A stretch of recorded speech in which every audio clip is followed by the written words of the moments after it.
Sabi ng Panginoon sa kanyang salita sa 2 Chronicles chapter 16 verse 9, nagmamasid si Yahweh sa buong daigdig upang tumulong sa lahat ng tapat sa kanya. Para sa mga tao na magpapakita ng pananampalataya at katapatan sa Panginoon, handa niyang ipakita ang kanyang lakas. Handang ipakita ng Panginoon ang kanyang husay, handang ipakita ng Panginoon na walang imposible sa kanya. Amen po ba? Maging sa oras pong ito, ang Panginoon ay nagmamasid. Hindi po sa ating bihis, hindi po sa ating katatayuan, ngunit sa laman ng ating puso. Sino kaya sa oras na ito na bukas ang kanyang puso, handa ang kanyang puso't isipan na mataniman ng kanyang salita? Sapagkat sa mga ganong klaseng tao, handang magbigay ang Panginoon. Sapagkat ang Diyos ay hindi madamot, ang Diyos ay malayang nagbibigay at hindi nanunumbat, hindi naniningil. Ang Diyos ay mabuting Diyos at siya ay ating Ama. Kaya sa oras na ito mga kapatid, handa po natin ang ating sarili sa pakikinig ng kanyang salita. Tayo po ay tumayo para sa pagbabasa ng salita ng Panginoon sa oras na ito. Ang ating pag-aaralan po ay may tema or may title na The Great Exchange. At ang ating pag-aaralan matatagpuan sa 2 Corinto, chapter 5, verse 20 to 21.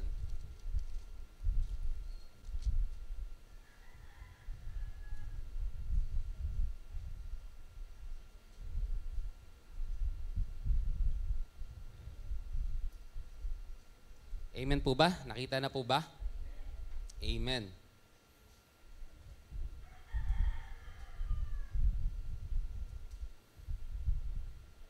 Amen. Sabi po rito, dito lang po sa aking version, kaya't kami ay mga sugo para kay Kristo. Yamang ang Diyos ay nananawagan sa pamagitan namin. Kami nananawagan sa pangalan ni Kristo na kayo'y makipagkasundo sa Diyos. Ito po ang ating emphasis. Para sa ating kapakanan, ginawa niyang may kasalanan siya na hindi nakakakilala ng kasalanan. Ito ay ang Panginoong Hesus. Upang sa Kanya, tayo'y maging katuwiran ng Diyos. Aming Ama, sa pangalan po ng Panginoong Hesus, kami po'y lubos na nagpapasalamat sa iyo na niloob mo na sa oras na ito kami po ay makalapit sa iyong trono ng habag at presensya. Na niloob mo rin po aming Ama na makilala ka rin po namin. Kaya sa oras pong ito, anuman pong mga balakid, anuman pong kasalanan na maaaring maging sanhi upang hindi kami makinabang sa iyong salita, amin pong winawaksi. Amin pong hinihingi ng tawad sa iyo. Isinasauli po namin sa iyong paanan, Panginoon. Patawarin mo po kami. Kami po ay nagpapakumbaba. Kami po ay mga munting bata, mga musmus na bata na kailangan matuto. Ituwid mo po kami, tulungan mo po kami, i-build up mo po kami, Panginoon. Marami po salamat aming Ama. Sa pangalan po ng Panginoong Hesus, Amen.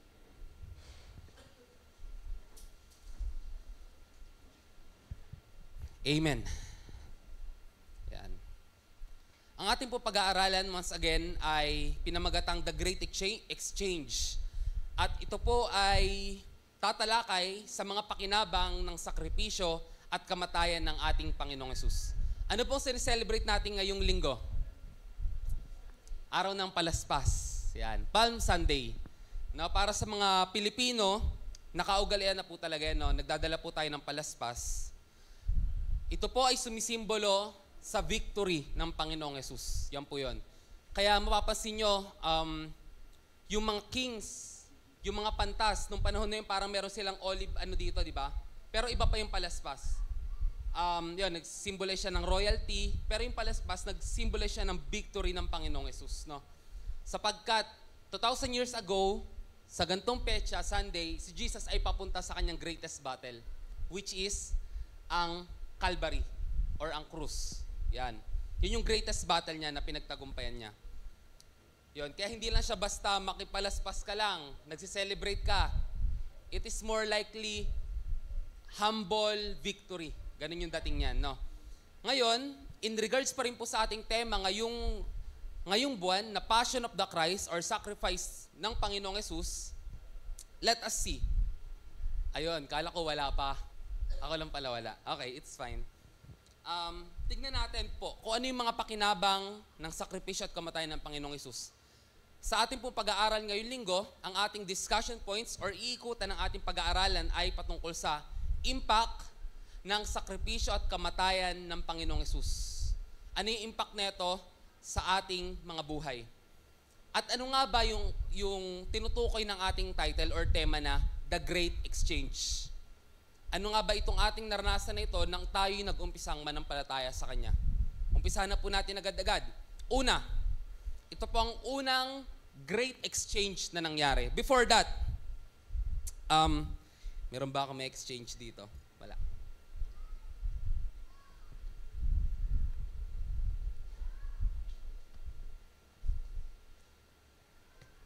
Sino may bookmark dyan? Meron ka bang bookmark? Oh, bookmark. Bookmark. Ballpen? Pwede, ballpen. Sige, pengi ballpen, kahit ano. Sige. Sa iba to ate or sa church to? Sige, hindi natin to.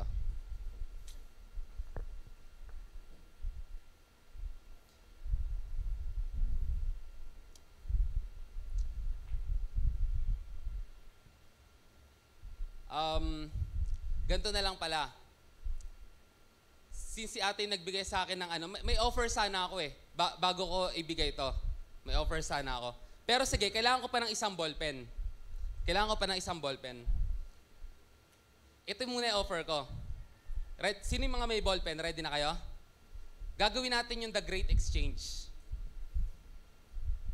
Kung sinong willing sa akin, magbigay ng ballpen, papalitan ko ng 500.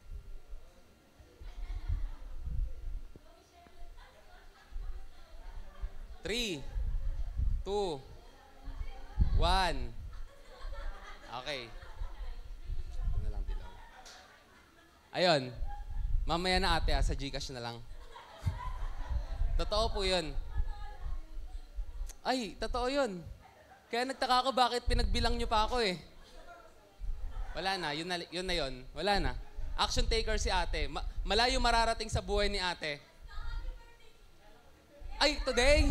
Wow, praise God. Palakpakan naman po natin ng Panginoon sa buhay ni Ate Badet. Happy birthday, Ate Badet. Action taker. Sa buhay, dapat action taker tayo Hindi budol yun. Ayun, The Great Exchange. Isipin nyo, kaya dilaw pinili ko kasi 500 eh. Itong ballpen na to, kapalit 500. May sense or walang sense? Parang walang sense kasi mabibili mo naman to ng 15, ng 20. Meron pang mas magagandang brand. Pero alam niyo po ba mga kapatid, yun po yung ginawa sa atin ng Panginoong Hesus. Meron po siyang ipinalit sa atin. May pinalit po siya sa atin. May binigay po siya sa atin. So ano nga yung kanyang unang binigay? Siya ay binugbog, nalatayan, kapalit ng ating kagalingan. First, great exchange. Siya ay binugbog, siya ay nalatayan upang tayo ay gumaling, tayo magsigaling. Isipin nyo, no? Yun yung trade na ginawa ng Panginoong Hesus. May kita po natin,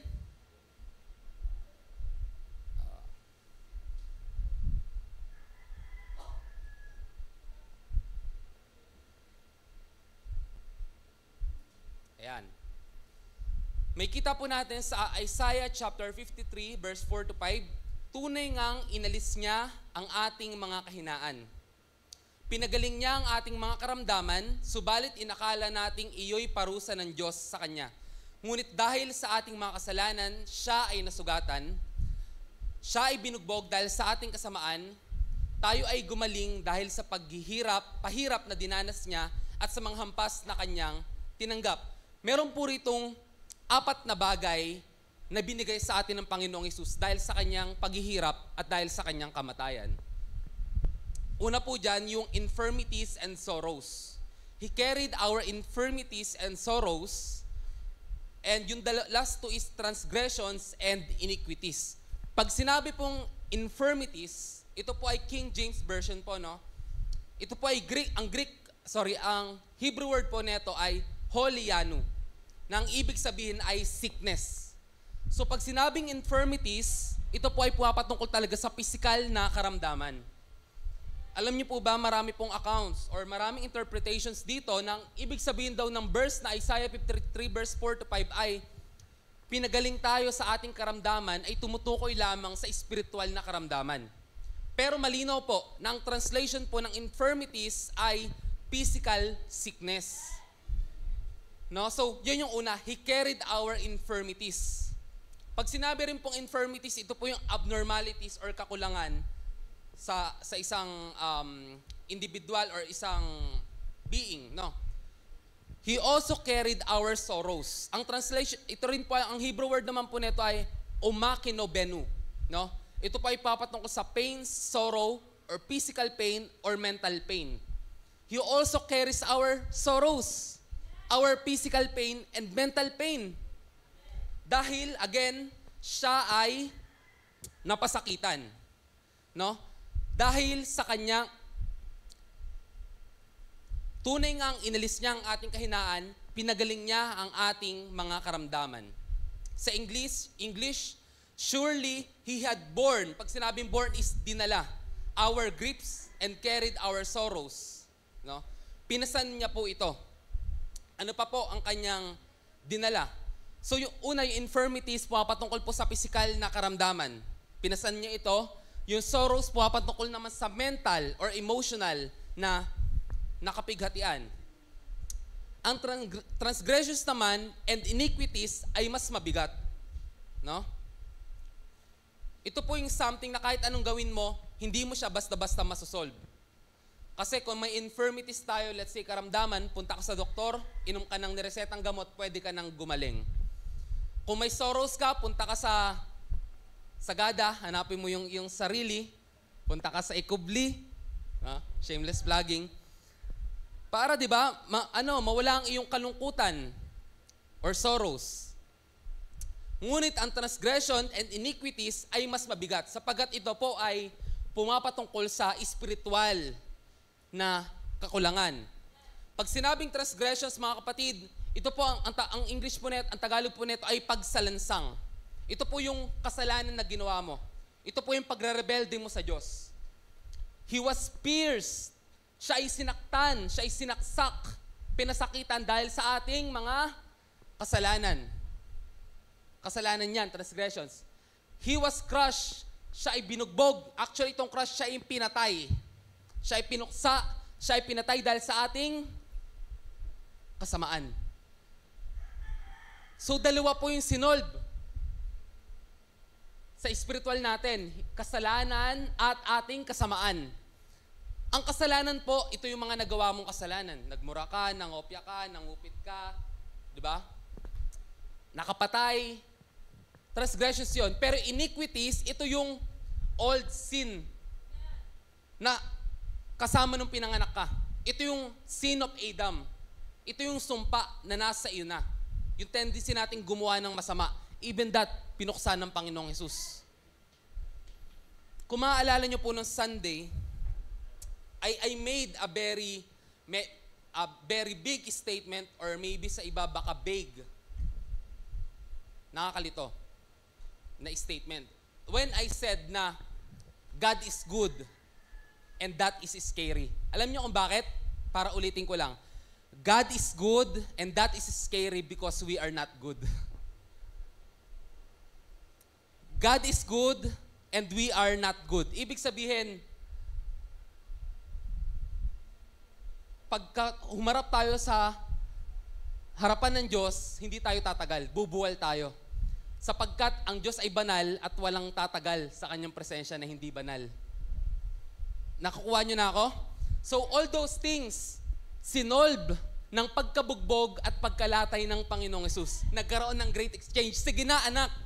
Mamamatay na ako. Bubugbugin na ako para ikaw gumaling. Para yung emotional na and mental na dinadala mo maibsan. At para yung kasalanan na sumusunod-sunod sa'yo, yung guilt ng kasalanan na dating ginawa mo, mabaliwala na ngayon. Sige anak, palit tayo. Mamamatay ako para dyan. Yun po ang unang great exchange na ibinigay sa atin ng Panginoon. Nang siya ay namatay para sa ating kagalingan, Siya ay namatay para sa ating kalungkutan. Siya ay namatay para sa ating kasalanan at kasamaan. Kompleto ang binigay po ng Panginoong Jesus. Praise God. Glory to God. Sinaktan siya dahil sa ating pagsuway. Pinatay siya dahil sa ating kasamaan. So yung pagpalo sa kanya, yung pagsakit sa kanya is para yung sa ating pagsuway. Pero yung pagpatay sa kanya ay para sa ating kasamaan. Kumpleto po ito. No? Ginawa po, biner po ng Panginoong Hesus para sa atin. Ang sakripisyong ito ng Panginoong Hesus ay kumpleto. Physical, mental, and spiritual. Pumalakpak sa Panginoon, nagpapasalamat sa Kanya. Hallelujah. Purihin ka, Panginoon. Ibig sabihin po pala, mga mahal kong kapatid, kung tayo po ay tunay na nasa Panginoong Hesus, i-claim mo itong bagay na ito. Sapagkat ito po yung benepisyo or pakinabang ng pakikipag-isa mo sa Panginoong Hesus. Meron siyang pinangakong kagalingan sa iyong katawan. Meron siyang pinangakong alwan or kagaanan sa iyong pag-iisip. Meron siyang pinangakong kagalingan or pagpapatawad sa iyong espiritual. Pastor, hindi ko kailangan ng pisikal. Baka sabihin nyo, Pastor, okay na to. Medyo mahina yung pisikal ko, may karamdaman ako, pero malakas spiritual ko. Marami akong time mag-pray, Pastor, pag nasa ospital ako. Or pagka hindi ako makatayo sa aking higaan. Mahal ko kapatid, baka nalilang ka ng demonyo. Paano makakahayo ang isang tao kung wala siyang, kung mahina na ang kanyang paa?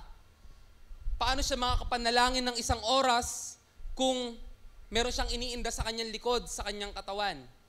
Ito po ay niredeem po ng Panginoon ang tatlong ito. Niredeem po ng Panginoon ang ating pisikal, ang ating mental at ang ating spiritual. Namatay siya para diyang kompleto yan. Mahalaga po ang pisikal para sa iyo. Inaalala po ng Panginoon ang iyong pisikal. Kaya po, wag po tayong maniwala sa kasinungalingan ng demonyo, ng dyablo na namana mo to sa iyong magulang. No? Ito ay karamdaman na nasingot mo dahil yung katabi mo nagsisigarilyo. Huwag kang papayag. Protektado ka pag nasa Panginoong Hesus ka. Amen? Ito ay lumabas dahil sa bakuna. Huwag mo rin i-claim. Sa halip ating labanan. Napakabuti rin po ng Panginoon na may concern din po siya sa ating mental. Sapagkat sinasabi po ng Panginoong Hesus, at ang kanyang kapayapaan na di matarok ng pag-iisip ang mag-iingat sa inyo. Di ba? Kung matatandaan po natin sa Philippians chapter 4 verse 6. At hingin ninyo lahat ng bagay sa pamagitan ng panalangin, may pasasalamat, at ang kapayapaan na Diyos na hindi matarok ng pag-iisip ang siyang mag-iingat sa inyo. Concern po siya sa inyong mental. Sinasabi rin po ng Panginoon sa Mateo chapter 6, sapat na ang iyong alalahanin para sa araw na ito. Hayaan mo mag-alala yung bukas para sa Kanya. So sabihin natin, si Lord walang pakialam sa aking mental, may pakialam siya sa mental mo. May pakialam siya sa dinadala mo sa iyong isipan at maging yan kanyang pinuksa or biner para sa iyo. Napakabuti po ng Panginoon. Glory to God. Glory to God. Ito po yung great exchange na kanyang ibinigay sa atin. And most especially, of course, yung spiritual. Na sa pamagitan po ng kamatayan ng Panginoong Hesus, inagaw niya kay Satanas ang susi ng kamatayan at ng kasalanan. Dalawa yan. No? Yan yung pinakamalaking problema ng tao. Ang pinakamalaking problema ng tao, kasalanan at kamatayan. Ang tao kahit gaano kayaman, hindi niya mapapa-extend yung haba ng buhay niya, di ba? Pag kailangan na niyang mamatay, mamamatay siya. Ang tao kahit anong gawin niyang bagay, hindi mababawasan ang kanyang kasalanan. Or hindi mawawala ang kanyang kasalanan, maliban siya ay patawarin. No? Yung po mga bagay na yon, napagtagumpayan na ng Panginoong Hesus. Palakpakan naman po natin ang Panginoon. Hallelujah. Thank you, Lord. We love you. We glorify your name, O God. Hallelujah. Ikalawa po, na great exchange. Siya'y naging dukha upang tayo'y maging mayaman sa pamagitan ng kanyang pagiging dukha. Tignan mo yung katabi mo kung dukha o mayaman. Sapagkat kung yan, amen. Sapagkat kung yung ating kapatid ay tunay na nakipag-isa sa Panginoong Hesus, siya ay ginawa ng mayaman. Dahil ang Panginoong Hesus ay nagpakadukha na para sa kanya. Sa verse 9 ng 2 Corinthians chapter 8, hindi kaila sa inyo ang kagandahang loob ng ating Panginoon Jesucristo na kahit mayaman, hari ng mga hari, Panginoon ng mga Panginoon, nagmamay-ari na lahat ng bagay. He owns all the cattle, He owns the precious stones. Siya ay naging dukha upang maging mayaman kayo sa pamagitan ng kanyang pagiging dukha. Malinaw na malinaw. Pastor, prosperity gospel. Kung titignan po natin, ang konteksto nito ay tumapatungkol po ito sa material prosperity. Hindi lang po ito papatungkol sa spiritual prosperity. Sa halip, ito po ay material prosperity. Paano nagpakadukha ang Panginoong Hesus? Siya ay nagkatawang tao. Siya ay naging anyong alipin. At kung itutuloy po natin pagbabasa sa Isaiah chapter 52, makikita po natin dito na si Jesus ay hindi na makilala bilang tao. Daig pa niya ang hayop sa kanyang mga bugbog, sa kanyang pagiging dukha. Ang Panginoong Hesus, nagpakadukha. Ni wala siyang mapahingahan ng kanyang ulo, wala siyang bahay.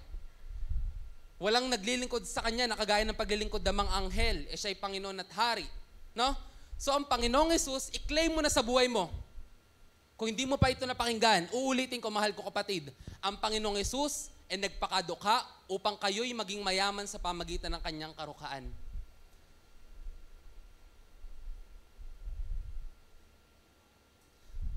Kaya po, ang poverty po ay spiritual po ito. Spirit po ito. Isa pong evil spirit po yung poverty na yan. Pag sinabing kong poverty, no, hindi lang po ito yung, let's say, kulang yung pagkain mo sa bawat araw. Hindi lang po yun. Gusto nyo malaman kung ano ibig sabihin ng poverty? Sabihin nyo, yes, pastor. Sabihin ko sa inyo kung anong poverty. Ang poverty ay nag-uumpisa sa mindset mo. Pag iniisip mo na kailangan mo laging mangutang, meron kang poverty mindset. Hindi ang galing kay Jesus. Kung iniisip mo na yung kailangan mo para bukas ay kulang, lagi ka nag-aalala, poverty mindset yan, I rebuke in the name of Jesus. Kung lagi mo iniisip na pag meron kang karamdaman, hindi ka nagagaling, poverty mindset yan. At hindi po tayo tinawag ng Panginoon para dyan. We are called into abundance. Sapagkat ang Panginoong Hesus ay nagpakadukha na para sa atin. Baka sabihin naman natin, kung ganyan pa rin yung mindset natin, baka walang pakinabang ginawa ng Panginoong Hesus.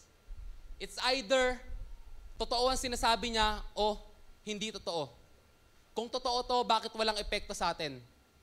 Kung totoo to, dapat may epekto to sa atin. Kaya, mula sa oras na to, pag-umpisa nating panghawakan, na sa pamagitan ng kanyang karukaan, nag-exchange tayo.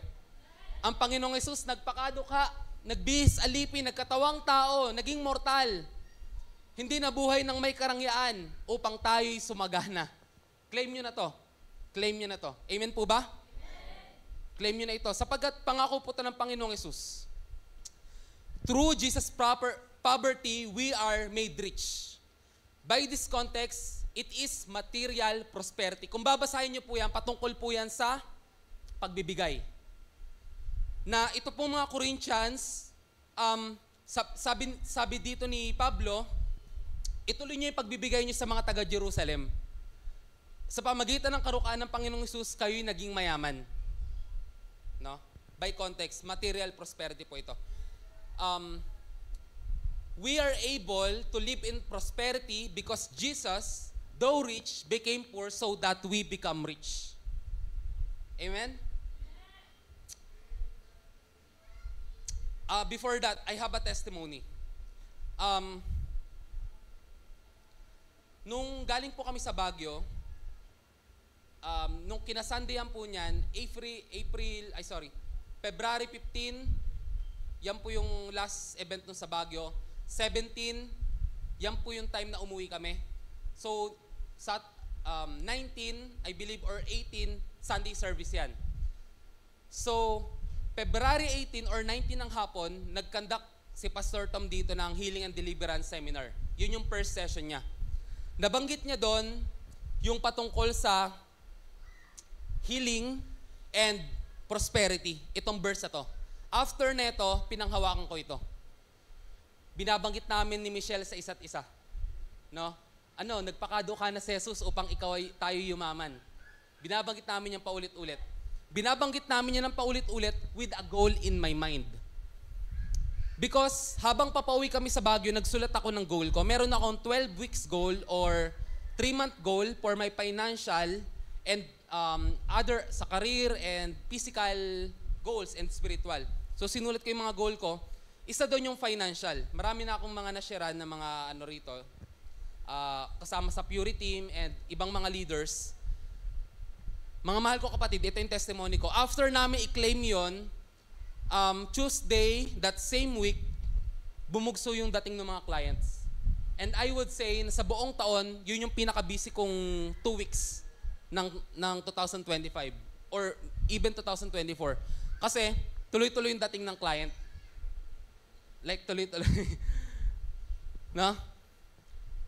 If you want prosperity in your life, start i-claim mo tong salita na to ng Panginoon sa buhay mo.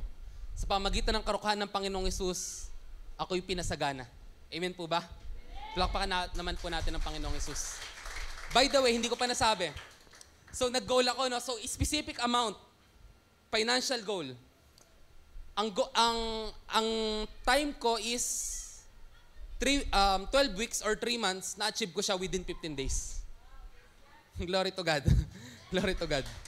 Mag-umpisa po tayo i-claim itong pangako ng Panginoon. This richness, we need to use to enrich others. Tingnan natin. Yan.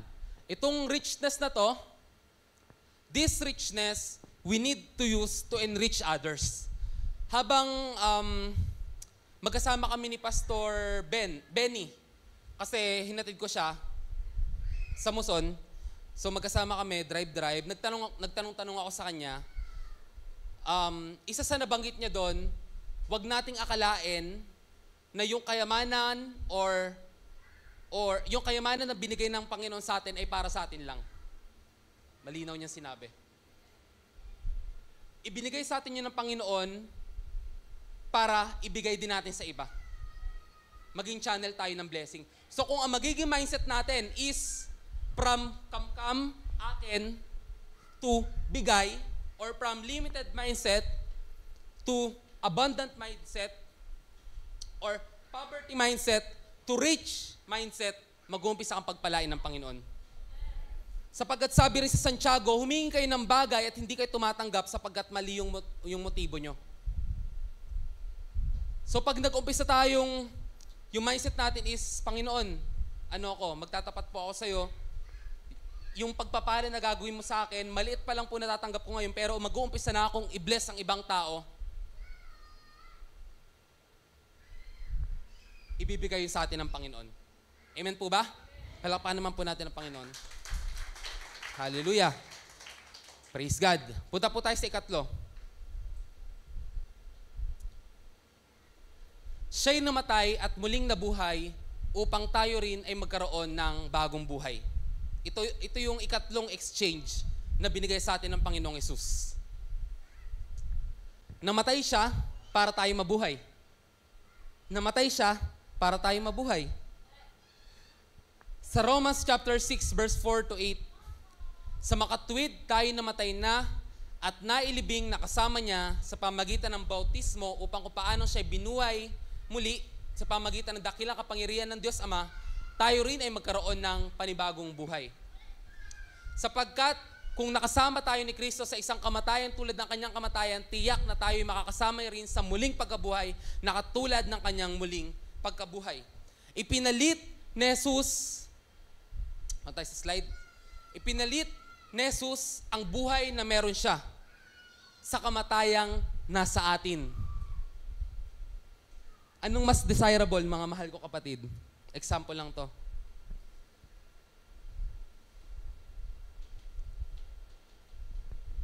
Ballpen na may mga pusa, ang cute din na may mga pusa. Dilaw at pink at blue. O 500. Ideally, mas marami kang mabibili sa 500. That is nonsense. Ganun din po. Kapalit ng filth, kapalit ng kasalanan ng kamatayan, ng kabulukan na meron tayo, ipinalit ng Panginoong Hesus ang kanyang buhay. The great exchange. Ipinalit ni Jesus ang buhay na meron siya sa kamatayang nasa atin. Anak, ako na mamatay para sa iyo, para ikaw mabuhay para sa akin. Ulitin ko, sabi ng Panginoong Hesus, anak, ako na yung mamamatay para sa iyo, para ikaw mabuhay para sa akin. Kaya sabi nga ni Pablo sa Galatia chapter 2 verse 20, hindi na ako yung namumuhay para sa aking sarili. Yung dati kong pagkatao na ipako na sa krus at na namumuhay na sa akin ngayon ay ang Panginoong Hesus na nagligtas sa akin at tumubos sa aking mga kasalanan. Ito po ang tinatawag na the great exchange. Ito'y ginawa ng Panginoong Hesus upang tayo na papunta sa kapahamakan ay magkaroon ng buhay.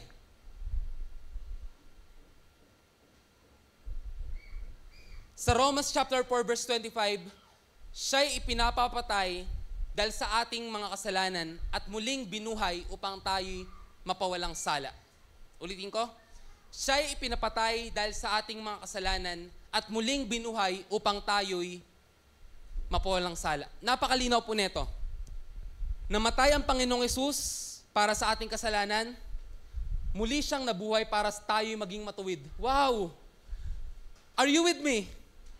Sapagkat kung ang Panginoong Hesus ay mamamatay para sa atin at hindi na siya muling mabubuhay, tayo naging murderer. Are you with me? Kasi namatay siya para sa atin eh. So, we are murderer. Ngunit itong Panginoong Hesus ay namatay, ngunit hindi na natiling patay upang yung mga tao na kanyang tinubos ay maging matuwid sa halip na maging mamamatay tao. Hallelujah.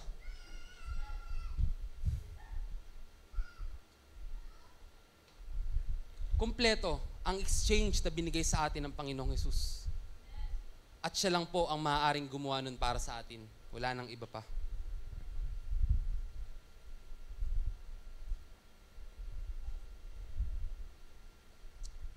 Ikaapat at huli.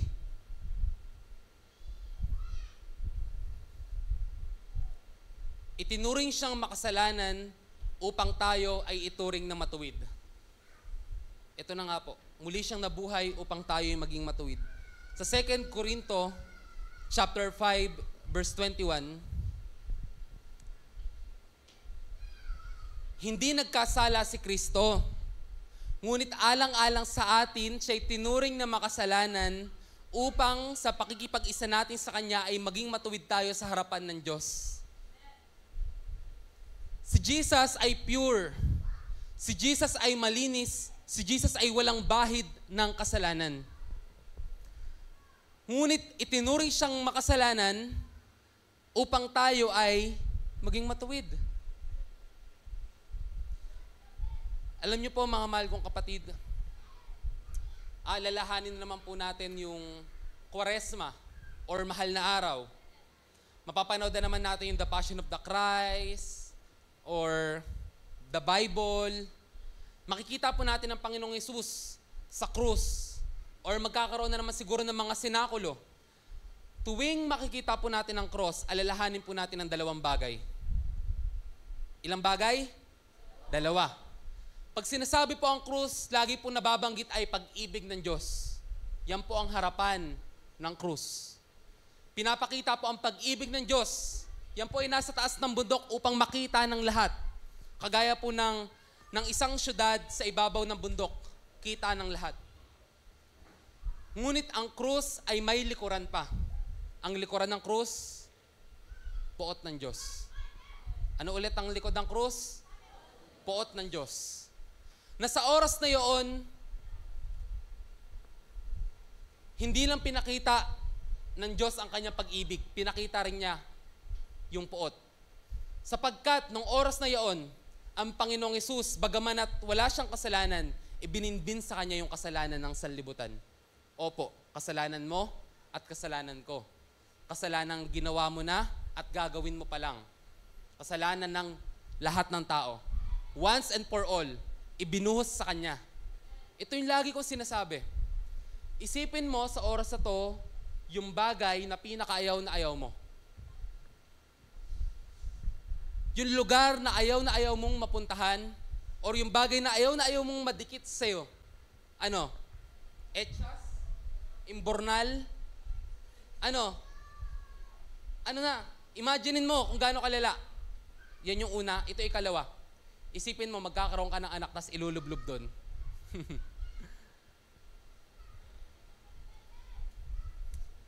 Hindi po natin maatim. Higit pa po ang kasalanan. Sapagkat ang kasalanan ay tinitignan ng Ama bilang sobrang lalang bagay. At isipin nyo, yung sakit na yon, yung karamdaman na yon, idinikit sa kanyang kaisa-isang anak. Inilublob si Jesus sa kasalanan. Actually, hindi lang siya nilublob. Ginawa siya, kailangan niya iyong lagukin. Isipin nyo, tubig imbornal, kailangan lagukin. Ganun po ang kasalanan. Actually, ang sabi nga mapait. So, pwede nating imagine is yung ano ba yung mapait ng isda? Apdo. Isipin nyo yung apdo. Ipunin lahat ng apdo, inumin ng isang lagukan. I hope mga kapatid, nakukuha nyo yung punto ko rito na paulit-ulit kong sinasabi. Ang aking nais sabihin, itinuring siyang makasalanan kahit wala siyang kasalanan upang tayo maging matuwid. Nakipagpalit. He is precious, wala siyang kasalanan, pero tayo tinuring na makasalanan. Tayo ay makasalanan. Hindi lang tayo basta makasalanan. Tayo ay tigmak ng kasamaan. Ito nga po mga kapatid, yung sinasabi kong transgression and iniquity. Kasalanan at kasamaan. Ang tendency natin lagi magkasala, gumawa ng kasamaan. No? But Jesus is the Lamb who takes away the sins of the world. Ibig sabihin po ng Lamb, siya po yung nakahandang sakripisyo na papatayin. No? Siya ang tupa na nag-aalis ng kasalanan ng sanlibutan. Pagka ang isang Pariseo ay gumagawa ng ritual sa ikapapatawad ng kasalanan, ang ginagawa, hinahawakan yung lamb. No? As if sinasalin dun yung kasalanan nung naghahandog. Sinasalin dun yung kasalanan. Saka siya pinapatay, kinakatay. Ganon din po ang ginawa sa Panginoong Jesus.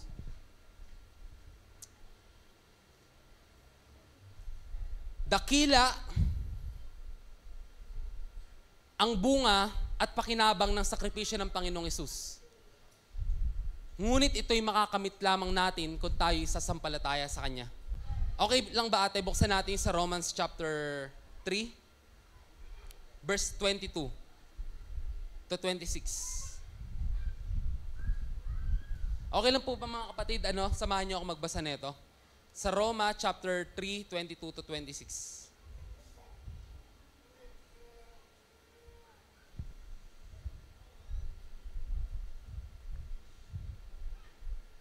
Okay lang, sabay-sabay.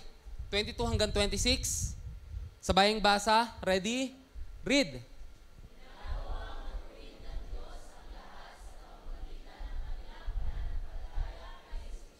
Amen.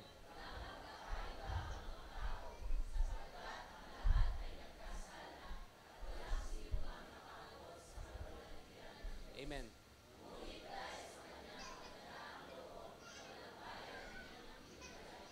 Si Jesus, sa pamagitan na nagpala sa Kanya. Amen.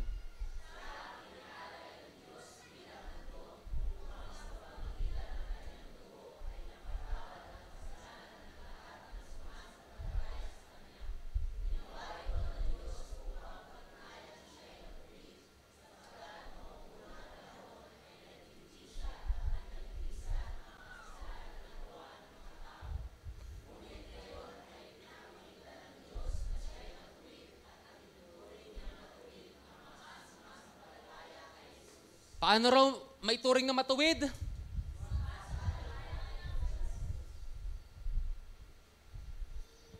Dakila ang bunga at pakinabang ng sakripisyo ng Panginoong Yesus. Ngunit ito'y makakamit lamang natin kung tayo'y mag-uumpisang sumampalataya sa Kanya. He is the way, the truth, and the life. Walang anumang paraan ang Diyos sa ikaliligtas ng tao kundi manampalataya sa kanyang sinugo. Ito ang Panginoong Hesus. Sapagkat itinuturing ng Ama na matuwid ang lahat ng sumasampalataya sa ginawa ng kanyang anak. Sabi rito ng Ama, sa lahat ng sumasampalataya sa ginawa ng aking anak, hindi na nila dadanasin ang aking puot. Sapagkat dinanas na ng aking anak ang aking puot nang mamatay siya sa krus ng Kalbaryo. Ito po ang ating final na hamon sa bawat isa.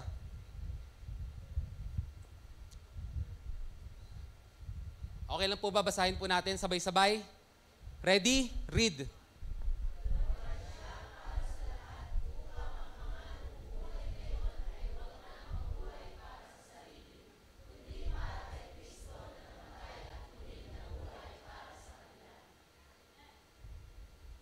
Hallelujah. Apat po yung great exchange na ginawa sa atin ng Panginoong Hesus. Hindi po ito madaling bayaran. Mahirap po itong bayaran, pero ginawa ng Panginoong Hesus. Una po, siya po ay napasakitan at namatay upang tayo gumaling, tayo ay patawarin sa ating kasalanan at kasamaan. Ikalawa, siya ay nagpakadukha upang tayo yumaman or sumagana. Ikatlo, siya ay namatay upang tayo magkaroon ng panibagong buhay. At ikaapat, siya ay itunuring na makasalanan upang tayo'y maging matuwid. Ngayon pong darating na mahal na araw, hindi lang po ito basta okasyon ng mga Pilipino or holiday ng mga may trabaho. Alalahanin din po natin yung ginawang sakripisyo ng Panginoong Hesus. At hindi lang po natin ito gagawin once a year. Dapat po araw-araw po natin ito ginagawa. Sapagkat ang tunay na sumasampalataya sa Panginoong Hesus ay lumalakad sa kanyang lakad. May banal na takot sa kanya. Sapagkat namatay siya para sa lahat upang ang mga nabubuhay ngayon ay wag na mabuhay para sa sarili, kundi para kay Kristo na namatay at muling nabuhay para sa kanila. Sino rito ay magsabi na, Panginoong Hesus, namatay ka para sa akin, kaya mabubuhay naman ako para sa iyo? Tumayo po ang bawat isa.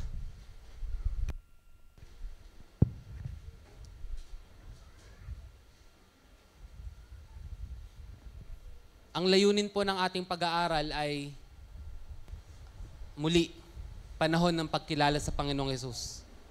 Lumalim ng malalim na malalim yung ating pagkakilala sa Kanya. Aking tanong, kapatid, bago tayo maghiwa-hiwalay, nakilala mo ba siya ng higit kaysa pagkakilala mo sa kanya kanina? Dalhin mo yan hanggang pag-uwi. Dalhin mo yan sa bawat araw. I-apply mo ang iyong natutunan. I-share mo sa iba ang iyong natutunan. Sapagkat yun lang yung pamamaraan para ikaw ay makinabang dito sa atin na pag-aralan. Ang kalooban ng Diyos para sa atin ay lubos tayo makinabang sa kanyang sakripisyo. Kagaya po ng isang mabuting magulang, nais po niya na yung pinaghirapan niya bilang magulang, pakinabangang lubos ng kanyang mga anak. Ganon din po sa atin ng Diyos. Kaya po, nalulungkot ang Diyos sa mga tao or sa mga Kristiyano na nalilinlang pa rin hanggang sa ngayon. Tayo po ay binigyan ng authority over sin and death nung tayo nakipag-isa kay Jesus. Tayo binigyan ng authority over sickness. We have made prosperous and we have been made righteous dahil sa Panginoong Hesus. Tandaan po natin ang mga bagay na iyon. Aming Ama, marami pong salamat sa pagsama po sa amin. Holy Spirit, salamat po na ikaw po'y nagtuturo sa bawat isa sa aking mga kapatid. We are your humble servants. We want to know you more and we want to grow more and more as time goes by. Na sa gayon, maging kamukha pa po kami patuloy ng Panginoong Hesus. Amin Diyos, ingatan mo po itong mga salitang natanim sa aming mga puso. Ito po ay matanim sa amin at mamunga, Panginoon. Ma-share din po namin sa iba. At muli, O Diyos, nagpapasalamat po kami sa dakila mong plano para sa aming mga buhay. Salamat po sa pagkatawag mo. Minamahal ka po namin at inaalala po namin muli ang iyong pag-ibig at dakilang sakripisyo para sa amin, O Diyos. Ito po yung aming samot panalangin at pasasalamat sa pangalan po ng Panginoong Yesus. Amen. Ako po ang bawat isa. Thank you, Lord. We love you, Lord.